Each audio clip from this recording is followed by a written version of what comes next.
they were always trying to get the kids to go to Jewish summer camps, Camp Ramah, and kids would go to Camp Ramah and they would give you full scholarships to go to Camp Ramah. And I got all A's in Hebrew school, so it was like, you've got to go to Camp Ramah. And I'd go like, no way, I'm not going to this camp. This is like so I can learn to speak Hebrew like, some sort of robot or something. I don't know.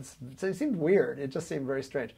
And I had, I felt like I had plenty of Jewish identity, but I was confused about it because, as I say, I had it from my family. My Jewish identity was, you'd go to the rag place, and all the other people who worked there all had numbers on their arms. They were survivors, and they spoke Yiddish, and they had opinions about everything that were really interesting, and they'd gone through all kinds of stuff, and they talked about it all the time. I mean, you're in a rag shop. I mean, it's like, you're sorting rags with some old, survivor. You're not going to just talk about rags. So I kind of got an education from those guys in some way. Go out to the kosher dairy restaurant, for dinner, for lunch, and then we go back. And I'm talking about when I'm like 6, 7 years old. I mean, this is like, early on. I mean, if you're sorting rags, you can start pretty early. Same thing from my, in my the other side.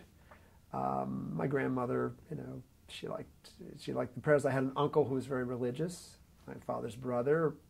You can go there for Shabbos dinner. So there was plenty of that around.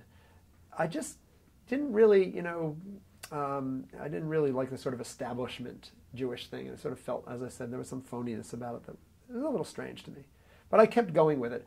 By the time I got to Hebrew high school, it got much better. There were all kinds of diverse possibilities then, and especially in Philadelphia. It was a good place for Jewish education because there were choices. It was great because there were it wasn't like one system. It's not a very religious city. So it's like people could have their own version of things, and there was no sort of one way to do everything. I say that because I live in Boston now, and I feel like there's like no diversion from you have like one way more or less. And Philadelphia had some diversity, so it was great because when I got to Hebrew school, to high school, I could learn Yiddish from a survivor of the Warsaw Ghetto Uprising. It was very powerful. I mean, I learned the Holocaust songs from a guy who was in the not in the camps, but who was a partisan.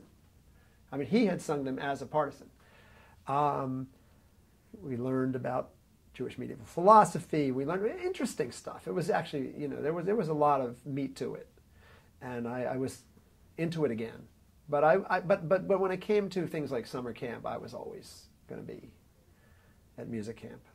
I was a musician, so I did that, and